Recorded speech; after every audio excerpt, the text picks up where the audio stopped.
Bonjour à tous et bienvenue sur Développement Facile. Dans ce nouveau cours, vous allez apprendre à utiliser l'objet Event. Rappelez-vous, le langage JavaScript, c'est plutôt un langage orienté programmation événementielle. C'est-à-dire qu'il y a des événements qui sont envoyés entre différents objets. Et donc, vous avez l'objet Event pour utiliser tout ça.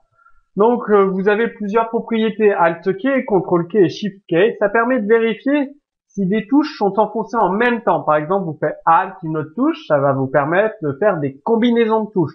Ctrl-key avec une autre touche, Shift-key avec une autre touche. Donc, c'est très très pratique pour les combinaisons Alt, Ctrl, Shift avec d'autres touches. Client X, client Y, ça va vous renvoyer l'abscisse ou l'ordonnée de l'événement par rapport au document pour savoir où est apparu l'événement.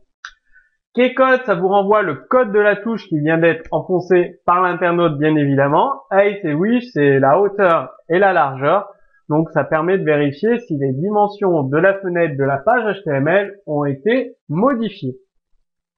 Layer X, Layer Y, c'est la position horizontale et verticale de la souris. Ça permet de détecter quand l'utilisateur il déplace la souris. Offset X et Offset Y, c'est la position horizontale et verticale de la souris.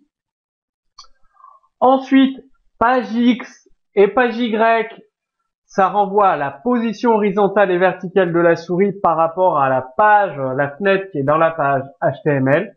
Screen X, Screen Y, c'est la position horizontale ou verticale dans la fenêtre du navigateur.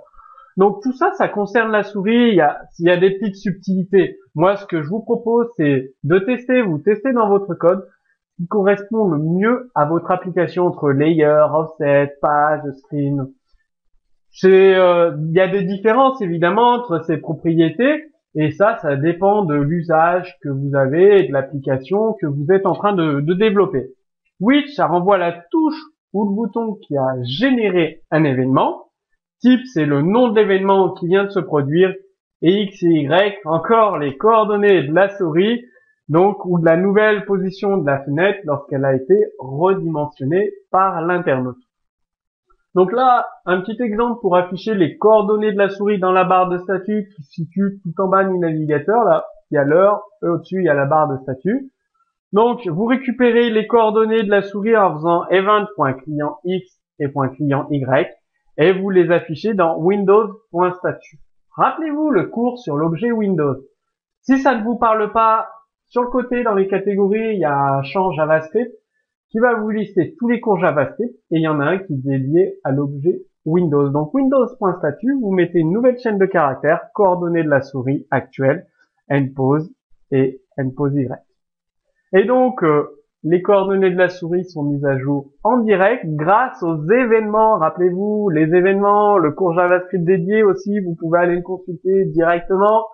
Donc, body.onMouseMove, à chaque fois que l'utilisateur il déplace sa souris, on appelle la fonction souris, avec en paramètre l'objet event, ce qui permet de récupérer les coordonnées de la souris et de les afficher dans la barre de statut du navigateur de l'internaute.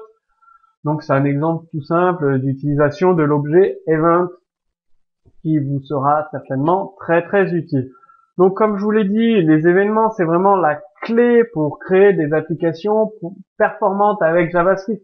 JavaScript, c'est un langage qui repose sur les événements, entièrement sur les événements. Donc, apprenez à les utiliser. Il y a plusieurs cours sur l'objet event, sur les événements, disponibles sur Développement Facile. Donc, vraiment, maîtriser les événements pour passer au niveau supérieur.